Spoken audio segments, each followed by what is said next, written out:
ಮತ್ತೆ ಶುರು ಮಾಡೋಣ. ಸ್ನೇಹಿತರೆಲ್ಲ ಬಂದಮೇಲೆ ಮತ್ತೆ ಶುರು ಮಾಡೋಣ. 11 ಗಂಟೆಗೆ ಆಗಲಿಲ್ಲ ಬರೋದಕ್ಕೆ, ಕೆಲವು ಚಾನಲ್ಗಳಿಗೆ ಮಾತಾಡಬೇಕಾಗಿತ್ತು. ಎಸ್,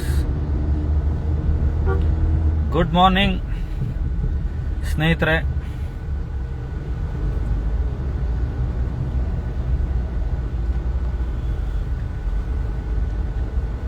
ಒಂದು ಲೈವ್ ಬರೋಣ, ಅಪರೂಪಕ್ಕೆ ನಿಮ್ಮ ಜೊತೆ ಮಾತನಾಡೋಣ ಅಂದ್ಕೊಂಡು ಬಂದಿದ್ದೀನಿ. ಉದ್ದೇಶ ಇಷ್ಟೇ, ನಿನ್ನೆಯಿಂದ ಈ ಸೋಷಿಯಲ್ ಮೀಡಿಯಾ ಅನ್ನುವ ಒಂದು ಸರ್ವೋಚ್ಚ ನ್ಯಾಯಾಲಯದಲ್ಲಿ ಒಂದು ಚರ್ಚೆ ನಡೀತಾ ಇದೆ. ಒಂದಷ್ಟು ಮಾತುಕತೆಗಳು ನಡೀತಾ ಇದೆ. ಏನಂದ್ರೆ, ಕನ್ನಡ ಚಿತ್ರರಂಗದಲ್ಲಿ ಫ್ಯಾನ್ ವಾರ್, ಸ್ಟಾರ್ ವಾರ್,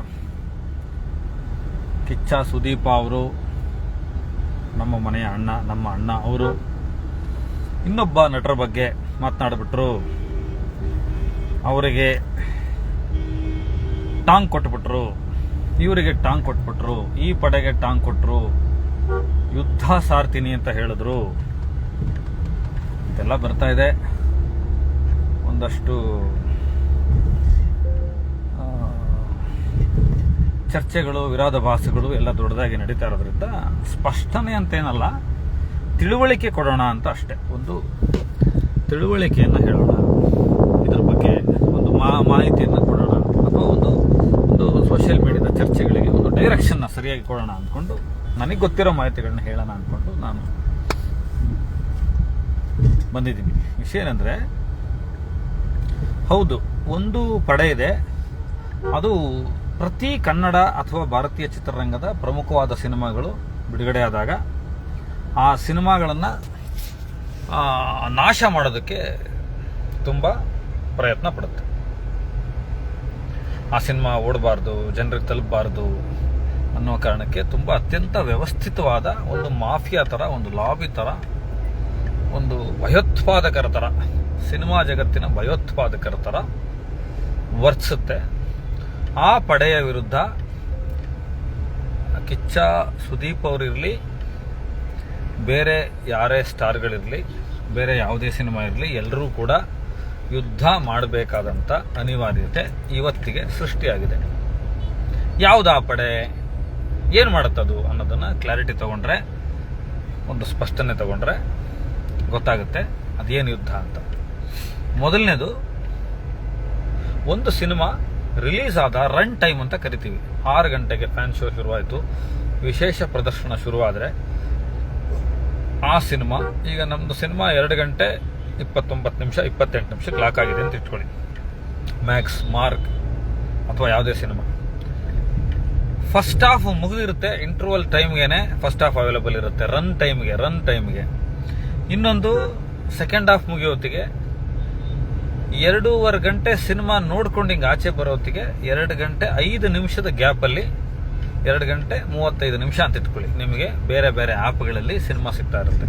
ಇದನ್ನ ತುಂಬ ಸಿಂಪಲ್ ಆಗಿ ಪೈರಸಿ ಅಂತ ಕರೆದ್ಬಿಟ್ಟು ನಾವು ಕೈ ಬಿಡ್ತಾ ಇದ್ದೀವಿ.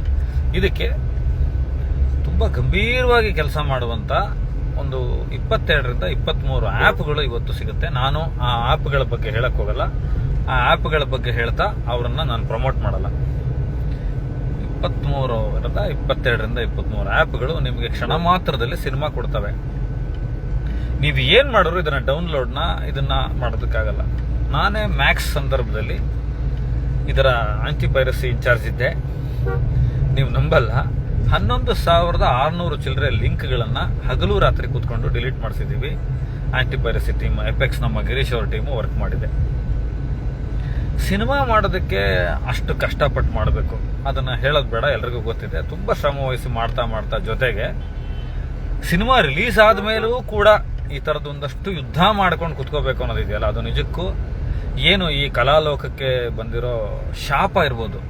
ನನಗೆ ಗೊತ್ತಿಲ್ಲ ಇದನ್ನು ಶಾಪ ಅಂತ ಕರಿಬೇಕಾ, ಏನಂತ ಕರಿಬೇಕಾ, ಇನ್ನೂ ಕೆಟ್ಟದಾಗ ಕರಿಬೇಕಾ ಅಂತ.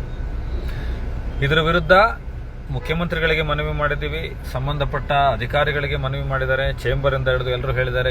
ಈ ಆ್ಯಪ್ಗಳನ್ನು ತೆಗೆಯೋದಕ್ಕೆ ಏನೇನು ಕ್ರಮ ಮಾಡಬೇಕು ಅದಕ್ಕೊಂದಷ್ಟು ಕೆಲಸಗಳು ರಚನಾತ್ಮಕವಾಗಿ ನಡೆದಿದೆ. ಉಪಮುಖ್ಯಮಂತ್ರಿಗಳಾದಂಥ DK ಶಿವಕುಮಾರ್ ಅವರಿಗೂ ಕೂಡ ಮನವಿ ಮಾಡಿದ್ದೀವಿ.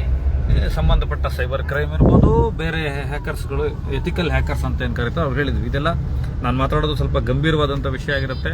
ಸ್ವಲ್ಪ ಸೆನ್ಸಿಬಲ್ ಆಗಿ ಯೋಚನೆ ಮಾಡಿದ್ರೆ ಅರ್ಥ ಆಗುತ್ತೆ. ನಾನು ಬೇರೆಯವ್ರ ಥರ ಬೆಂಕಿ ಹಾಕೋದಕ್ಕೆ ಮಾತಾಡಲ್ಲ. ಅದು ನನ್ನ ಕೆಲಸ ಅಲ್ಲ, ಅದು ನನ್ನ ವೃತ್ತಿ ಧರ್ಮ, ನನ್ನ ಗುಣಧರ್ಮ ಅಲ್ಲ. ಒಂದು ಪೈರಸಿ ವಿಚಾರ ಆಯಿತು. ಯಾರು ಮಾಡ್ತಾರೆ ಇದನ್ನು? ಎಲ್ಲ ಅವರವರ ಈಗ ನಮ್ಮ ಕಿಚ್ಚ ಸುದೀಪ್ ಅವ್ರ ಫ್ಯಾನ್ಸ್ಗಳಿರಲಿ, ಅವ್ರು ಏನು ಮಾಡ್ತಾರೆ? ಬಾದ್ಶಾ, ಅಭಿನಯ ಚಕ್ರವರ್ತಿ, ಕಿಚ್ಚ ಸುದೀಪ ಅಂತ ಬರೋ ಟೈಟ್ಲ್ ಕಾರ್ಡನ್ನು ಶೇರ್ ಮಾಡ್ಕೊಳ್ತಾರೆ. ಅವ್ರ ಇಂಟ್ರೋನ ಶೇರ್ ಮಾಡ್ತಾರೆ. ಆದರೆ ಇಡೀ ಸಿನಿಮಾನೇ ಬಿಡೋರಿದ್ದಾರೆ ಇನ್ಸ್ಟಾಗ್ರಾಮ್ಗಳಲ್ಲಿ, ಫೇಸ್ಬುಕ್ಗಳಲ್ಲಿ. ಆಮೇಲೆ ರಿವ್ಯೂ ಮಾಡ್ಬೋದು. ರಿವ್ಯೂ ಅವ್ರದ್ದು 2ನೇ ಹಂತಕ್ಕೆ ಬರೋಣ. 3ನೇ ಪಾಯಿಂಟ್ ಇದು. ರಿವ್ಯೂ ಯಾರು ಬೇಕಾದರೂ ಮಾಡ್ಬೋದು. ಯಾರು ದುಡ್ಡು ಕೊಟ್ಟು ಟಿಕೆಟ್ ತಗೊಂಡು ಸಿನಿಮಾ ನೋಡಿರ್ತಾನೋ ಅವನಿಗೆ ಆ ಸಿನಿಮಾ ಬಗ್ಗೆ, ಆ ನಾಟಕದ ಬಗ್ಗೆ, ಆ ಸಂಗೀತದ ಬಗ್ಗೆ, ಆ ಕಲಾಕೃತಿಯ ಬಗ್ಗೆ ಮಾತನಾಡೋದಕ್ಕೆ ಎಲ್ಲ ಅರ್ಹತೆಗಳಿದೆ. ವಿಮರ್ಶೆ ಮಾಡೋವನು ಸಂಪೂರ್ಣ ಸ್ವತಂತ್ರ, ಜನಾದೇಶದ ಸುಪ್ರೀಂ ಕೋರ್ಟ್ ಅವನು. ಆದರೆ ಈ ರಿವ್ಯೂ ಅನ್ನೋ ಹೆಸರಲ್ಲಿ ಒಂದು ಸಿನಿಮಾನ ನಾಶ ಮಾಡೋದಕ್ಕಂತಾನೆ ಒಂದಷ್ಟು ಜನ ಉಟ್ಕೊಂಡಿರ್ತಾರೆ. ಯಾರು ಬೇಕಾದ್ರೂ ರಿವ್ಯೂ ಮಾಡ್ಬೋದು. ಇವತ್ತು ಯೂಟ್ಯೂಬರ್ಸ್ ಮಾಡ್ಬೋದು, ಡಿಜಿಟಲ್ ಅವ್ರು ಮಾಡ್ಬೋದು, ಸೋಷಿಯಲ್ ಮೀಡಿಯಾದಲ್ಲಿ ಮಾಡ್ಬೋದು, ಫೇಸ್ಬುಕ್ಕಲ್ಲಿ ಮಾಡ್ಬೋದು. ಇವತ್ತು ಪ್ರತಿಯೊಬ್ಬ ಮನುಷ್ಯನೂ ಕೂಡ ಮಾಧ್ಯಮ. ಆದರೆ ಇದನ್ನು ಕುತಂತ್ರವಾಗಿ, ಹುನ್ನಾರವಾಗಿ, ವ್ಯವಸ್ಥಿತ ಮಾಫಿಯಾ, ಈ ಕಮರ್ಷಿಯಲ್ ಸಿನಿಮಾಗಳನ್ನು ಸಾಯಿಸ್ಬಿಡ್ಬೇಕು ಅನ್ನೋ ಥರದಲ್ಲೇ ಮಾಡ್ತಾರಲ್ಲ, ಇದು ಒಂದು ಪಡೆ ಇದೆ. ಸಿನಿಮಾಗಳನ್ನು ಇನ್ಸ್ಟಾಗ್ರಾಮಲ್ಲಿ ಬಿಡೋರ್ದು ಒಂದು ಪಡೆ ಇದೆ, ಪೈರೇಸಿ ಮಾಡೋರ್ದು ಪಡೆ ಇದೆ. ಇದ್ರ ಜೊತೆಗೆ ಬುಕ್ ಮೈ ಶೋನಲ್ಲಿ ರಿವ್ಯೂಗಳನ್ನ ಲಾಕ್ ಮಾಡ್ತಾರೆ. ಈ ಸಿಸ್ಟಮ್ ಎಷ್ಟು ಜನಕ್ಕೆ ಗೊತ್ತಿದೆಯೋ ಇಲ್ವೋ ನನಗೆ ಗೊತ್ತಿಲ್ಲ. ನೆಗೆಟಿವ್ ರಿವ್ಯೂಗಳನ್ನು 200 ರಿವ್ಯೂ, 300 ರಿವ್ಯೂ. ಸಿನಿಮಾ ಶೋನೇ ಮುಗಿದಿರಲ್ಲ, ನೀವು ಅಲ್ಲಿ ಟಿಕೆಟ್ ತಗೊಂಡು ಶೋ ಸ್ಟಾರ್ಟ್ ಆದ ತಕ್ಷಣ ನಿಮಗೆ ರಿವ್ಯೂ ಸೆಕ್ಷನ್ಸ್ ಓಪನ್ ಆಗುತ್ತೆ. ಆ ರಿವ್ಯೂ ಸೆಕ್ಷನ್ ಓಪನ್ ಆದ ತಕ್ಷಣ ಮಾಡ್ತಾರೆ. ನಾನು ಒಂದು 5 ವರ್ಷದಿಂದ ಇದನ್ನು ಟ್ರೈ ಮಾಡ್ತಾ ಇದ್ದೀನಿ. ಇದನ್ನು ಮಾಡಬೇಕು ಅಂದರೆ ಆ ರಿವ್ಯೂಗಳು ಲಾಕ್ ಆಗುತ್ತೆ. ಆ ರಿವ್ಯೂಗಳನ್ನು ಲಾಕ್ ಮಾಡಿದ್ರೆ ಅದನ್ನು ಡಿಲೀಟ್ ಮಾಡೋದಕ್ಕೆ ಬರೋದಿಲ್ಲ, ಬುಕ್ ಮೈ ಶೋ ಮಾಡಲ್ಲ. 2ನೇದು, ಆ ರಿವ್ಯೂಗಳೇ ಮೇಲೆ ಇರ್ತವೆ. ನೀವೇನೇ ಪಾಸಿಟಿವ್ ರಿವ್ಯೂಗಳು ಬಂದರೂ ಅದು ಕಾಣಿಸ್ದಂಗೆ ಹೋಗುತ್ತೆ. ಯಾಕೆ ಪಾಸಿಟಿವ್ ರಿವ್ಯೂಗಳು ಬುಕ್ ಮೈ ಶೋನಲ್ಲಿ ಕಾಣೆಯಾಗುತ್ತವೆ? ಒಂದು ಉದಾಹರಣೆ ಕೊಡ್ತೀನಿ ನಿಮಗೆ.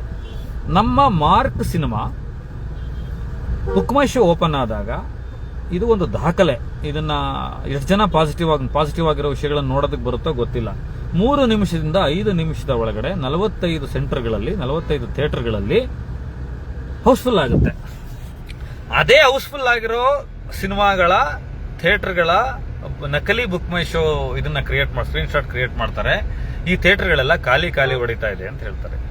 ಇದನ್ನ ಕುಚೋದ್ಯ ಅಂತಿರೋ, ವಿಕೃತಿ ಅಂತಿರೋ, ಇದು ಬುಕ್ ಮೈ ಶೋ ಹೆಸರಲ್ಲಿ ಒಂದು ಲಾಬಿ. ಸೊ ಆಮೇಲೆ ಥಿಯೇಟರ್ಗಳ ಎದುರುಗಡೆ ಬಂದ್ರೆ ಒಂದು ಒಳ್ಳೆ ವಾತಾವರಣ ಇರಬೇಕು, ಒಂದು ಹಬ್ಬದ ವಾತಾವರಣ ಇರಬೇಕು. ಅವರ ಅಭಿಮಾನಿಗಳು, ಪ್ರೇಕ್ಷಕರು ಬಂದು ನೋಡಬೇಕು. ಅಭಿಮಾನಿಗಳು ನೋಡೋದು ಮೊದಲನೇ ಹಂತ. 2ನೇದು, ಎಲ್ಲಾ ವರ್ಗದ ಜನ ನೋಡಿದಾಗ ಮಾತ್ರ ಆ ಸಿನಿಮಾ ಗೆಲ್ಲೋದು. ಶರ್ಟ್ ಹರ್ಕೊಳ್ಳೋದು. ಇನ್ನೊಬ್ರು ಯಾವುದೋ ನಟರು ದಿವಂಗತರಾಗಿದ್ರೆ ಅವ್ರು ಇಲ್ಲದೆ ಹೋದ್ರೆ ಅವ್ರ ಬಗ್ಗೆ ಮಾತಾಡೋದು, ಅವ್ರ ಹೆಂಡತಿ ಮಕ್ಕಳ ಬಗ್ಗೆ ಮಾತಾಡೋದು, ಯಾರಿಗೋ ಚಾಲೆಂಜ್ ಬಗ್ಗೆ ಮಾತಾಡೋದು, ಇನ್ನೇನೋ ಮಾತಾಡೋದು, ಒಂದು ಅಸಹ್ಯವಾಗಿ ನಡ್ಕೊಳ್ಳೋದು ಥಿಯೇಟರ್ ಮುಂದೆ. ಇದನ್ನೆಲ್ಲ ಮಾಡಿದ್ರೆ ಯಾರು ಬರ್ತಾರೆ ಥಿಯೇಟರ್ಗೆ? ಥಿಯೇಟರ್ ಡ್ರೈವ್ ಅನ್ನೋದು ಒಂದು ಅದ್ಭುತವಾದ ಇದು. ಥಿಯೇಟರ್ ಅನ್ನೋದು ಒಂದು ದೇವಸ್ಥಾನ ಇದ್ದಂಗೆ. ಜಾತಿ ಧರ್ಮ ಭೇದಗಳನ್ನೆಲ್ಲ ಮರೆತು, ಬಡವ ಶ್ರೀಮಂತ ಮರೆತು ಅಲ್ಲಿ ಬಂದು ಕೂತ್ಕೊಂಡು ಮನುಷ್ಯನ ಜೊತೆ ಸೇರೋದಕ್ಕಿರೋದು ಥಿಯೇಟರು, ದೇವಸ್ಥಾನ, ಹಬ್ಬಗಳು, ಒಂದಷ್ಟು ವಿಚಾರಗಳು ಮಾತ್ರ ಇವತ್ತಿನ ಆಧುನಿಕ ಕಾಲಘಟ್ಟದಲ್ಲಿ ಮನುಷ್ಯನನ್ನ ಒಂದ್ ಕಡೆ ಸೇರಿಸೋದಕ್ಕೆ ಜಾಗಗಳಿದೆ. ಅದನ್ನು ಇಲ್ದಂಗೆ ಮಾಡ್ಬಿಡ್ಬೇಡಿ. ಏನಾಯ್ತು? ಕೆಲವು ಸಿನಿಮಾಗಳು ರಿಲೀಸ್ ಆದಾಗ ಅಸಹ್ಯವಾಗಿ ನಡ್ಕೊಂತಾರೆ ಥಿಯೇಟರ್ಗಳ ಎದುರುಗಡೆ. ನೀವು ಆರಾಧಿಸೋರ್ನ, ನೀವು ಅಭಿಮಾನಿಸೋರ್ನ ಪ್ರೀತಿಸಿ ತಪ್ಪಿಲ್ಲ. ಅದಕ್ಕೆ ಯಾಕಪ್ಪ ಇನ್ನೊಬ್ರು ಹೆಂಡತಿ ಮಕ್ಕಳ ಸರಿಗೆ ಕೈ ಹಾಕ್ತೀರಿ? ಇದನ್ನ ಅಸಹ್ಯ ಅನ್ಬೇಕಾ, ಏನ್ ಅನ್ಬೇಕು? ಸೊ ಈ ತರದ್ದೆಲ್ಲಾ ಪಡೆಗಳ ವಿರುದ್ಧ, ಈ ತರದ್ದೆಲ್ಲ ಕುಚೋದ್ಯದ ವಿರುದ್ಧ ಮಾರ್ಕ್ ಸಿನಿಮಾ ತಂಡ, ಅದರ ಅಧಿನಾಯಕ ಕಿಚ್ಚ ಸುದೀಪ ಅವರು ಒಂದು ಯುದ್ಧ ಮಾಡ್ತೀನಿ ಅಂತ ಹೇಳಿದ್ದಾರೆ. ತಪ್ಪ? ಕುಂಬಳಕಾಯಿ ಕಳ್ಳ ಅಂದ್ರೆ ಹೆಗಲು ಮುಟ್ಕೋಬೇಕು. ನೀವು ಬೇರೆದ್ನೆಲ್ಲ ಮುಟ್ಕೊಂಡ್ಬಿಟ್ರೆ ಏನ್ ಮಾಡೋದು ನಾವು? ಇದನ್ನ ಎಲ್ಲಾ ಸಿನಿಮಾದವರು ಫೇಸ್ ಮಾಡಬೇಕು. ಇದು ಎಲ್ಲರೂ ಯೋಚನೆ ಮಾಡಬೇಕು. ಇದು ಎಲ್ರಿಗೂ ಇರತಕ್ಕಂಥ ಸವಾಲು. 45 ಅವ್ರಿಗಿರುವಂಥ ಸವಾಲು, ಮಾರ್ಕಿಗಿರುವಂಥ ಸವಾಲು, ಬೇರೆ ಸಿನಿಮಾಗಳಿಗಿರ್ತಕ್ಕಂಥ ಸವಾಲು, ಡೆವಿಲ್ ಸಿನಿಮಾ ತಂಡಕ್ಕಿರ್ತಕ್ಕಂಥ ಸವಾಲು ಕೂಡ ಅದೇ. ಡೆವಿಲ್ನವರು ಹೇಳ್ಕೊಂಡಿದ್ದಾರೆ 9,551 ಚಿಲ್ಲರೆ ನಾವು ಪೈರಸಿ ಲಿಂಕ್ಗಳನ್ನು ತೆಗೆದ್ವಿ ಅಂತ ಅಲ್ವಾ. ಪೈರಸಿಯನ್ನು ಏನು ನಾನು ಇಷ್ಟು ತನಕ ಸಮಸ್ಯೆಗಳು ಹೇಳಿದ್ನೆ, ಇದನ್ನು ಯಾರು ಮಾಡಿದ್ರು ತಪ್ಪೆ. ಇದಕ್ಕೆ ಕಿಚ್ಚ ಸುದೀಪ್ ಅವ್ರು ಯಾವತ್ತಾದರೂ ತುಪ್ಪ ಸುರಿದಿದ್ದಾರ? ಫ್ಯಾನ್ಸ್ಗಳಿಗೆ ಇನ್ನೂ ಬುದ್ಧಿ ಹೇಳಿದ್ದಾರೆ, ಒಳ್ಳೆದಾಗಿ ನಡ್ಕೊಳ್ಳಿ ಅಂತ. ನೀವು ಕೆಟ್ಟದಾಗಿ ಒಂದು ಕಡೆ ಕಮೆಂಟ್ ಮಾಡೋದು, ಕೆಟ್ಟದಾಗಿ ಟ್ರೋಲ್ ಮಾಡೋದು, ಅಸಹ್ಯವಾಗಿ ವಿಕೃತವಾಗಿ ನಡ್ಕೊಳ್ಳೋದು, ಇದೆಲ್ಲ ಮಾಡಿಬಿಟ್ಟು ಕೊನೆಗೊಂದಿನ ನಿಮ್ಮ ಮನೆಯ ಪೋಷಕರು, ನಿಮ್ಮ ತಂದೆ ತಾಯಿಗಳು ರೋಡಿಗಿಳಿದು ನನ್ನ ಮಕ್ಕಳನ್ನ ಜೈಲಿಂದ ಬಿಡಿಸಿ, ಪೊಲೀಸ್ ಸ್ಟೇಷನಿಂದ ಬಿಡಿಸಿ ಅಂತ ಹೇಳೋದು ಎಷ್ಟು ಚಂದ. ನಿಮ್ಮ ಪೋಷಕರಿಗೆ ಮಾಡ್ತಿದ್ರೆ ಜವಾಬ್ದಾರಿಯಿಂದ ನಡ್ಕೋಬೇಕಲ್ವಾ. ಯಾವುದೋ ನಟನನ್ನ ಆರಾಧನೆ ಮಾಡ್ತೀರಾ, ಮಾಡಿ, ಸಂತೋಷ ಬೇಕು. ಪೂಜಿಸೋದಕ್ಕೆ ವ್ಯಕ್ತಿತ್ವ ಬೇಕು. ಇವತ್ತು ಎಲ್ರಿಗೂ ದೇವರುಗಳು ಬೇಕು, ಎಲ್ಲರಲ್ಲೂ ದೇವ್ರು ಹುಡ್ಕೋದು, ನಮ್ಮ ನಾಯಕನನ್ನು ಹುಡ್ಕೋದು, ಒಂದು ರೋಲ್ ಮಾಡಲ್ನ ಹುಡ್ಕೋದು ಬೇಕು. ಹಬ್ಬ ಮಾಡಿ, ಜಾತ್ರೆ ಮಾಡಿ, ಸಿನಿಮಾಗಳನ್ನು ಸಂಭ್ರಮಿಸಿ, ಅದರಲ್ಲಿರುವ ಕಂಟೆಂಟನ್ನು ಹೇಳಿ, ಈ ಥರದೊಂದು ವಸ್ತು ವಿಷಯನ ನನ್ನ ಹೀರೋ ಮುಟ್ಟಿದ್ದಾನೆ ಅಂತ ಹೇಳಿ ಅದನ್ನು ಬಿಟ್ಟುಬಿಟ್ಟು ನಿಮ್ಮ ಬದುಕನ್ನು ಹಾಳು ಮಾಡಿಕೊಂಡು, ಪೊಲೀಸ್ ಸ್ಟೇಷನ್ನು ಕೋರ್ಟ್ಗಳನ್ನು ಅಳ್ಕೊಂಡು, ಕೇಸ್ಗಳಲ್ಲಿ ಜೈಲುಗಳಿಗೆ ಹೋಗಿ, ನಿಮ್ಮ ವ್ಯವಸ್ಥೆನೇ, ಚಿತ್ರಣನೇ ನೀವೇ ನಾಶ ಮಾಡಿಕೊಂಡು ಮಾಡುವವರ ವಿರುದ್ಧ ಒಂದು ಯುದ್ಧ ಆಗಬೇಕಲ್ವಾ. ಕಾನೂನಿನ ಯುದ್ಧ ಆಗಬೇಕು ಅಥವಾ ಸಾಂಸ್ಕೃತಿಕ ಯುದ್ಧ ಆಗಬೇಕು. ಯಾವ ಥರದಲ್ಲಾದ್ರೂ ಒಂದು ಪ್ರತಿರೋಧ ವ್ಯಕ್ತಪಡಿಸ್ಬೇಕಲ್ವಾ ಅಂತ ಹೇಳಿರೋದನ್ನು ಬಿಟ್ಟರೆ, ನಾನು ಬೆಳಗ್ಗೆಯಿಂದ ನಿನ್ನೆಯಿಂದ ನೋಡ್ತಾ ಇದ್ದೀನಿ, ಅದು ಆ ನಟರ ವಿರುದ್ಧ ಮಾತಾಡಿದ್ರಂತೆ, ಆ ನಟರ ಪತ್ನಿ ಮಾತಾಡಿದ್ರಂತೆ, ಇನ್ನೊಬ್ಬರು ಮಾತಾಡಿದ್ರಂತೆ. ಹೀಗೆ ತುಂಬ ಜವಾಬ್ದಾರಿ ಇರುವವರು ಬೆಂಕಿಯನ್ನು ಆರಿಸಿ ಅದನ್ನು ಬೆಳಕಾಗಿಸುವಂಥ ಕೆಲಸ ಮಾಡಬೇಕು. ನಾನಂತೂ ಆ ವೃತ್ತಿ ಧರ್ಮಕ್ಕೆ, ಮನೋಧರ್ಮಕ್ಕೆ ಸೇರಿದವನಲ್ಲ. ಬೆಂಕಿ ಹಚ್ಚಬಾರ್ದು. ಸೊ ಯಾವ ನಟರುಗಳ ನಡುವೆನೂ ಬೆಂಕಿ ಹಚ್ಚಬೇಡಿ. ಮಾರ್ಕ್ ಸಿನಿಮಾ ತಂಡ 45 ಸಿನಿಮಾ ತಂಡಕ್ಕೆ ಶುಭಾಶಯ ಕೋರಿದೆ ಅಧಿಕೃತ ವೇದಿಕೆಗಳ ಮೇಲೆ. ನಮ್ಮೆಲ್ಲರ ಪ್ರೀತಿಯ ಶಿವಣ್ಣ ಮಾರ್ಕಿಗೆ ಒಳ್ಳೇದಾಗಲಿ ಅಂತ ಹೇಳಿದ್ದಾರೆ. ಉಪೇಂದ್ರ ಅವರು ಹೇಳಿದ್ದಾರೆ. ಅರ್ಜುನ್ ಜನ್ಯ ಕಿಚ್ಚ ಸುದೀಪ್ ಅವರಿಗೆ ಸ್ವತಃ ತಮ್ಮ ಇದ್ದಾಗೆ. ಸೊ ಇಂಥ ವಾತಾವರಣದಲ್ಲಿ ಎಲ್ಲ ಸಿನಿಮಾಗಳನ್ನು ನೋಡಿ ಮನುಷ್ಯ ಸಂಭ್ರಮ ಪಡೋದಕ್ಕೆ ಇವತ್ತು ಕಾರಣಗಳೇ ಇಲ್ಲದಂತಹ ವಾತಾವರಣ ಇದೆ. ನಮಗೆ ಸಂಭ್ರಮಿಸಕ್ಕೆ ಏನು ಕಾರಣ ಅಂತ ನಾವು ಹುಡುಕೊಂಡು ಒದ್ದಾಡಬೇಕಾದಂಥ ಸಿಚುವೇಶನಲ್ಲಿ ನಿಮಗೆ ಸಿಗುವಂಥ ಸಣ್ಣ ಪುಟ್ಟ ಸಂಭ್ರಮದ ಮನುಷ್ಯನ ಮೂಲಗುಣ ಅದು ಕಳ್ಕೋಬೇಡಿ. ಅದನ್ನು ಅಸಹ್ಯವಾಗಿ, ವಿಕೃತಿಯಾಗಿ ಅದನ್ನು ಕನ್ವರ್ಟ್ ಮಾಡಿಕೊಂಡು ಆ ನರಳುವಿಕೆಯನ್ನೇ ಸಂತೋಷ ಪಡುವಂಥ ಸಂಭ್ರಮಕ್ಕೆ ಹೋಗಬೇಡಿ ಅನ್ನೋದು ಸ್ಪಷ್ಟನೆ ನಾನು ಕೊಡಬೇಕಾಗಿತ್ತು. 25ಕ್ಕೆ ಸಿನಿಮಾ ರಿಲೀಸ್ ಆಗ್ತಾ ಇದೆ. ಭಾರತೀಯ ಚಿತ್ರರಂಗ ಇವತ್ತು ಹಲವಾರು ಸವಾಲುಗಳನ್ನು ತಾಂತ್ರಿಕವಾಗಿ ಮತ್ತು ನೈತಿಕವಾಗಿ, ಸಾಮಾಜಿಕವಾಗಿ ಎದುರಿಸ್ತಕ್ಕಂಥ ಸಂದರ್ಭದಲ್ಲಿ ಸಿನಿಮಾ ಅನ್ನೋದು ಕೂಡ ಒಂದು ಮಾಫಿಯಾ ಆಗೋಗ್ಬಿಟ್ಟಿದೆ. ಇವತ್ತು ಜನರ ತಲೆಗೆ ಯಾವ ವಿಷಯ ತುಂಬಬೇಕು, ಯಾವ ಐಡಿಯಾಲಜಿಯನ್ನು ತುಂಬಬೇಕು, ಅದನ್ನು ಹೇಗೆ ರಾಜಕೀಕರಣಗೊಳಿಸಬೇಕು ಅನ್ನೋದು ಕೂಡ ಈ ಸಂಸ್ಕೃತಿಯನ್ನು ದುರುಪಯೋಗ ಪಡಿಸ್ಕೊಳ್ತಕ್ಕಂಥ ರಾಜಕೀಯ ವ್ಯವಸ್ಥೆಯಲ್ಲಿ ಇದನ್ನು ಮಾಡ್ಕೊಳ್ಬೇಡಿ. ಸಿನಿಮಾ ಮಾಡಿ ತಂದು ಮಾಡೋದು ನಮ್ಮೆಲ್ಲ ಶ್ರಮ, ಅದು ನಮ್ಮ ಆತ್ಮಸಂತೋಷಕ್ಕೆ, ನಮ್ಮ ದುಡಿಮೆಗೆ ಮಾಡ್ಕೊಳ್ಳೋದು. ಅದೇನು ಕಷ್ಟಪಟ್ಟಿವಿ ಅನ್ನೋದೇನು ಹಿರಿಮೆ ಏನಲ್ಲ, ಅದು ನಾವು ಪಡಬೇಕು. ನಮ್ಮ ಕೆಲಸ ನಾವು ಮಾಡ್ತಾ ಇದೀವಿ ಅಷ್ಟೇ. ಇದನ್ನು ಮಾಡಿ, ಇದನ್ನು ಫ್ಯಾನ್ ವಾರ್ ಅಂತಲೂ ಕರೆಯೋಕ್ಕಾಗಲ್ಲ, ತೊಂದರೆಗೀಡಾಗಬೇಡಿ ಅಂತ ಹೇಳೋದಕ್ಕೆ ನಾನು ಇವತ್ತು ಲೈವ್ ಬರಬೇಕಾಗಿತ್ತು. ಒಂದಷ್ಟು ಚಾನೆಲ್ಗಳಿಗೆ, ಬೆಳಗ್ಗೆಯಿಂದ ವಾಹಿನಿಗಳಿಗೆ ಮಾತನಾಡ್ತಾ ಇದ್ದೆ. ಈಗಲೂ ಕೂಡ ಅದನ್ನೇ ಹೇಳ್ತಾ ಇದ್ದೀನಿ.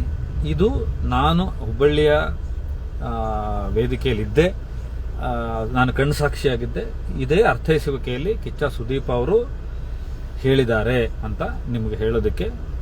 ಇದು ಯಾರಿಗೋ ಭಯ ಪಡುವಂತಹ ಅಥವಾ ಇದಲ್ಲ, ಇದೊಂದು ನೈತಿಕತೆಯ ಪ್ರಶ್ನೆ. ಆ ಕಾರಣಕ್ಕೆ ಹೇಳ್ತಾ ಇದ್ದೀವಿ ಅಷ್ಟೇ.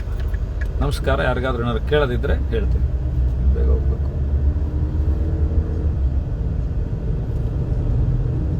Thank you.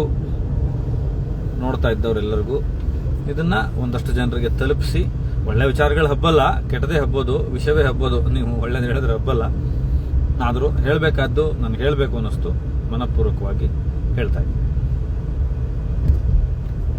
ಏನಾದ್ರು ಪ್ರಶ್ನೆಗಳಿದ್ದರೆ ಯಾರಾದ್ರೂ ಕೇಳಿದ್ರೆ ಹೇಳ್ತೀನಿ.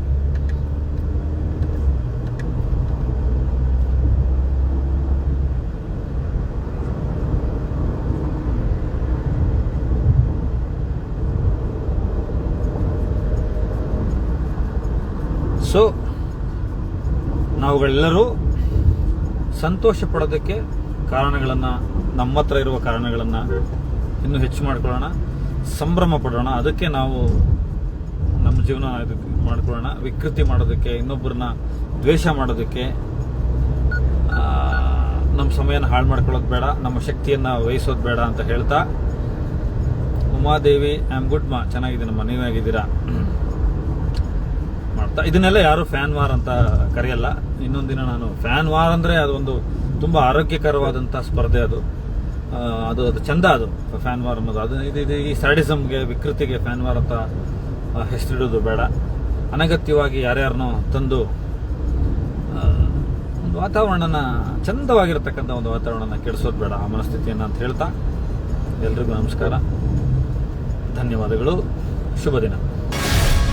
ಗ್ಯಾರಂಟಿ ನ್ಯೂಸ್, ಸುದ್ದಿ ಖಚಿತ, ನ್ಯಾಯ ನಿಶ್ಚಿತ.